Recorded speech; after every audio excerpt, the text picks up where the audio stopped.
शहबाज शरीफ दूसरी बार वज़ीर आज़म पाकिस्तान मुंतखब हो गए। शहबाज शरीफ 201 वोट लेकर कायदे-ए-वान बने। सुन्नी इत्तेहाद कौंसिल के उमर अयूब 92 वोट हासिल कर सके। JUI की जानिब से वज़ीर आज़म के इंतखाब का बाइकआउट। बलोचिस्तान नेशनल पार्टी के सरबरा अख्तर मेंगल ने वज़ीर आज़म के लिए किसी को वोट न दिया, ऐवान में बैठे रहे। कौमी असम्बली का इजलास आज सुबह 11 बजे होगा। नौ मुंतखब वज़ीर आज़म की हल्फबर्दारी की तकरीब भी आज होगी। तफसील देखिए इस रिपोर्ट में। मुस्लिम लीग नून के सदर शहबाज शरीफ दूसरी बार पाकिस्तान के वज़ीर आज़म मुंतखब हो गए। शहबाज शरीफ को 201 अराकीन ने वोट दिया। सुन्नी इत्तेहाद कौंसिल के उम्मीदवार उमर अयूब खान ने 92 वोट हासिल किए। स्पीकर अयाज सादिक ने ऐलान किया। स्पीकर सरदार अयाज सादिक की ज़ेर सदारत इजलास के दौरान अराकीन असेंबली ने वोटिंग के जरिए नए कायदे-ए-वान का इंतखाब किया। मोहम्मद शहबाज शरीफ साहब is declared to have been elected as the prime minister of Islamic Republic of Pakistan. Shahbaz Sharif को पीपल्स पार्टी, MQM, IPP और दीगर जमातों की हिमायत हासिल रही। JUI के अराकीन कार्रवाई का हिस्सा नहीं बने। अख्तर मेंगल ऐवान में तो बैठे रहे लेकिन वोट कास्ट नहीं किया। स्पीकर ने नौ मुंतखब वज़ीर आज़म शहबाज शरीफ को खिताब की दावत दी तो अपोजिशन अराकीन ने एहतजाज शुरू कर दिया।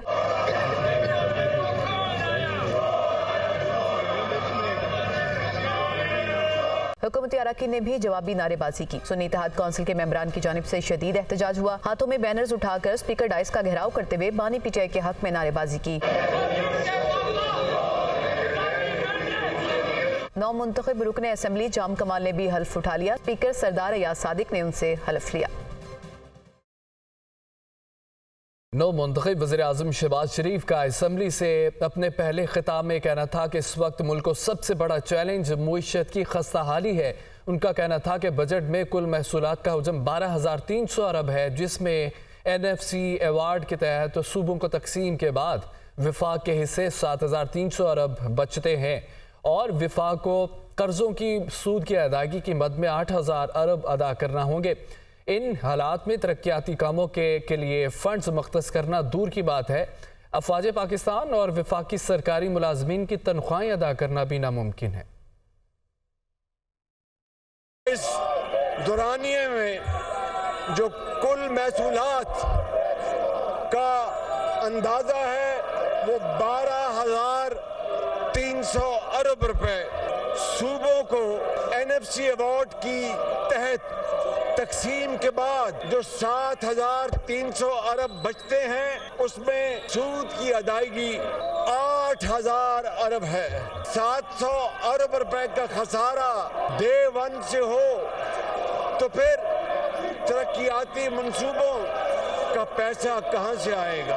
अफवाज पाकिस्तान की तनख्वाहें कहां से देंगी? सरकारी अफसरान जो वफाक में हैं उनकी तनख्वाहें कहां से देंगे? दुखी दिल के साथ कह रहा हूं कि ये सब कुछ कर्ज दर कर्ज लेके दिया जा रहा है पिछले कई साल से, और ये है वो सबसे बड़ा चैलेंज जो आज पूरी पाकिस्तानी कौम 25 करोड़ अवाम का सबसे बड़ा आज ये संगीन मसला है। जिस ऐवान में बैठे हैं इसकी कार्रवाई के खर्चात भी कर्ज से अदा किए जा रहे हैं।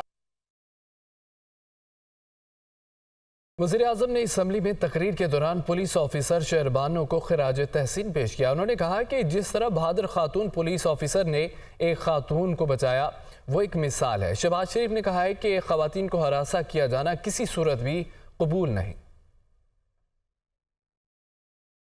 इस तरक्की के सफर में हमारे साथ कदम मिलाकर चलना होगा, चाहे वो टीचर्स हों, चाहे वो नर्सेस हों, चाहे वो डॉक्टर्स हों, चाहे वो एक क्लार्क हो या वो निडर खातून पुलिस अफसर शहरबानो जिसने कौम की एक बेटी को जान हथेली पर रखकर उसकी जान बचाई। मैं समझता हूँ कि ख़वातीन का हरासमेंट का माहौल बिल्कुल नाकाबिले कबूल है। वज़ीर आज़म मुंतखब होने के बाद शहबाज शरीफ की कौमी असम्बली में तकरीर के दौरान ज़ुबान फिसल गई। उन्होंने कहा कि वो तमाम जमातों का शुक्रिया अदा करते हैं जिन्होंने उन्हें ओपोजिशन लीडर मुंतखब किया। सुनिए। Welcome back. जमीयत उलमा इस्लाम के सरबराह मौलाना फजल रहमान ने कहा है कि 2024 में धांधली के तमाम रिकॉर्ड तोड़ दिए गए, पैसा पानी की तरह बहाया गया, असम्बलियाँ खरीदी जा रही हैं, पार्लियामेंट में तहफ़्फ़ुज़ात के साथ जाने का फैसला किया, वोट किसी को नहीं देंगे। तफसीलात देखिए कराची से। जल्द भरपूर तहरीक का आगाज होगा। कराची में मीडिया से गुफ्तगू में जमीयत उलमा इस्लाम के सरबराह मौलाना फजलुर रहमान का कहना था कि 2024 के इलेक्शन ने मुल्क की तारीख के तमाम धांधली के रिकॉर्ड तोड़ दिए। मौजूदा पार्लियामेंट धांधली की पैदावार है। हुक्मरान आवाम के जिस्मों पर तो हुकूमत कर सकती है लेकिन दिलों पर नहीं। जल्द तहरीक का आगाज होगा। ये पार्लियामेंट जिस वक्त हम देख रहे हैं ये आवाम की नुमाइंदा नहीं है। धांधली की पैदावार एक पार्लियामेंट है और उनके जिस्मों पे तो शायद हुकूमत कर सके लेकिन कौम दिल से इसको तस्लीम नहीं करेगी। मौलाना का कहना था कि जमहूरियत अपना मुकद्दर हार रही है, पार्लियामेंट अहमियत खो रही है, पैसा पानी की तरह बहाया गया है, असम्बलियाँ खरीदी जा रही हैं, पार्लियामेंट में तहफ़्फ़ुज़ात के साथ जाने का फैसला किया है, वोट किसी को नहीं देंगे। पैसे की बुनियाद पर अगर मुल्क की हुकूमत चलनी है और असम्बलियाँ खरीदनी है तो फिर जाहिर है कि हम तो फारिग हैं। पार्लियामेंट में जाएंगे, एहतजाजी और तहफ़्फ़ुज़ात के तौर पर हम जाएंगे, कोई वोट हमने इस्तेमाल नहीं करना। उन्होंने कहा कि सियासतदानों को अपनी कमिटमेंट रखनी चाहिए। पीटीआई से मुतालिक जो मौक़िफ़ था वो अब भी है। हम चाहते हैं कि ऐसा माहौल बने कि इख्तलाफात दूर हो सकें। हमारा लीडर जेल में है लेकिन हम फिर भी आगे की तरफ बढ़ रहे हैं। हमारे कारकुन अभी भी जेलों में कैद हैं। उमर अयूब को तकरीर के दौरान बार बार रोका जबकि शहबाज शरीफ को नहीं रोका गया।